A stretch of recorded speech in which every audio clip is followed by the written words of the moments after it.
Hello again, trying to frame myself properly. We have had some more subscribers lately. Thank you.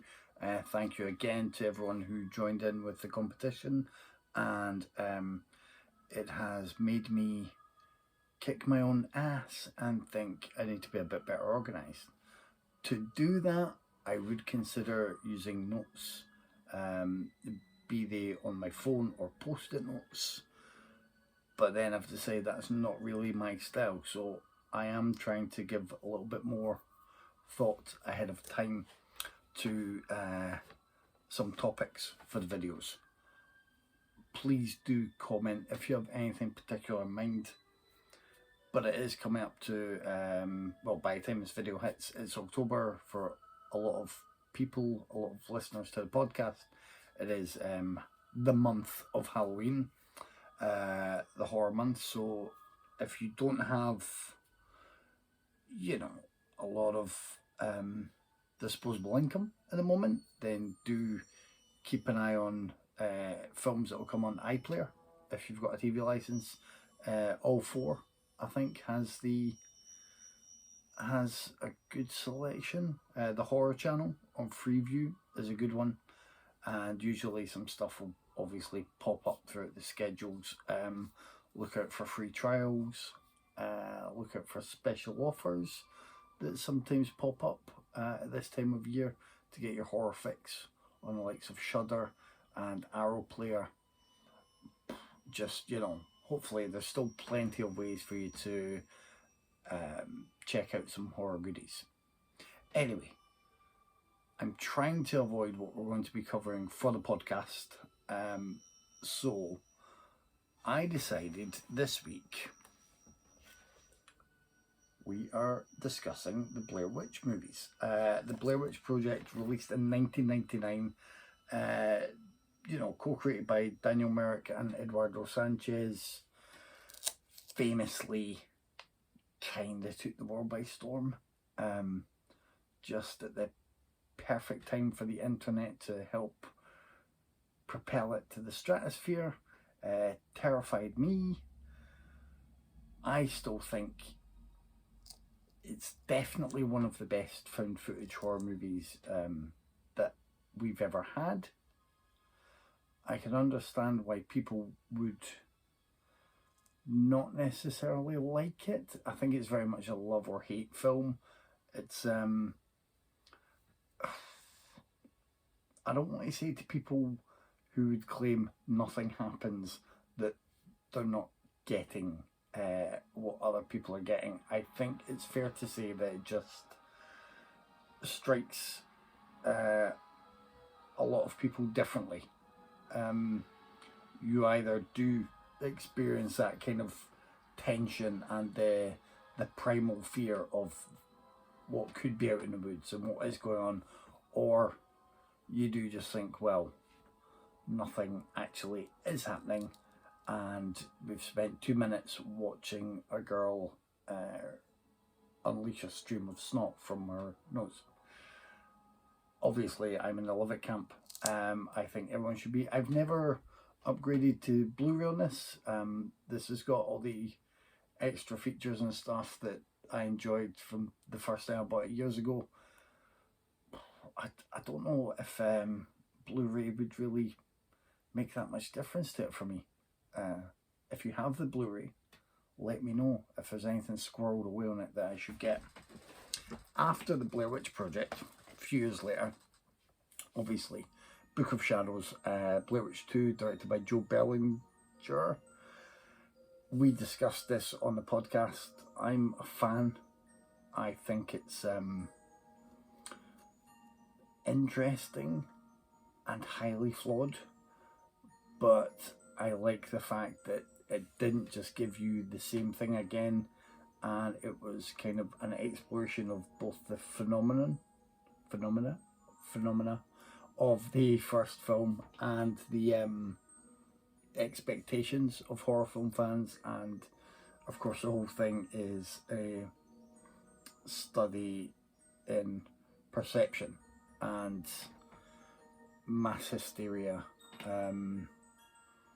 things that would really become more commonly explored when in the intervening years we've had like Slenderman stuff and those things go on. I think the cast are a mixed bag, but I'm a big fan of Kim Director, and I'm trying to think of the other guy who's in it, and I've gone completely blank. Let's just have a look here. Is it Jeff Donovan? Jeff Donovan, I was right. And of course, you had the Secrets of S Reverse on there. It was on the video. It's on the DVD. I'm not sure if this ever got a Blu-ray. I'm still a big fan. I still really like it. Again, I can understand why people wouldn't, but I think it definitely deserves a bit more love than maybe its reputation would have you believe. I think at the time it came out, people may have wanted more of the same, or certainly didn't really want what this was giving. And looking back at it, I think this is giving something really interesting, if not entirely satisfying. It's definitely a strange mix, but I like it more than Blair Witch. I mean, this is Adam Wingard's entry into the series, written by Simon Barrett. This is what you would have got about 20 years ago if Book of Shadows had wanted to be a copy of the Blair Witch Project, but showing you everything, using gimmicks and gizmos to get different shots, and just generally messing up the great atmosphere and mythology that was created in the first film. This is everything that people wanted back then, and it's done now, and it's like, it's not good. It has some standard horror movie moments that do work okay. Like, they're not too badly done. You can't really say it's a terrible movie, even though I want to. But for where it is in a series of movies, it's not good. I got very excited when I bought this. Blind bought it. I was looking forward to it. I was really disappointed. I may revisit it one day. I might do a triple bill one evening and see how I get on. But I'm not too keen to go back there. It just, you know, in a way it sort of epitomises so much of what's been wrong in the past couple of decades, with both films that have come along after the Blair Witch Project in the found footage style, and just the way certain horror films have come along and been pitched to audiences. I didn't play the video games. I think there's more than one. I'm still a bit too nervy after The Last of Us 2 and the Resident Evils that I've been playing, but I think they're supposed to be pretty good, pretty tense, so maybe one day, who knows. But in the meantime, I definitely still recommend the Blair Witch Project. I will be the lone voice recommending Book of Shadows, Blair Witch 2. I wouldn't recommend Blair Witch, but I would say if you've got an evening where you want to do a triple bill and you want to add to your tally for Halloween month, then, you know, enjoy them, hopefully. And then you can go on to the hundreds and hundreds of other found footage horror movies that have been out over the past couple of decades. I'm going to try and think of what I might pick for next week. Maybe a few films again. in a series, or maybe some individual installments.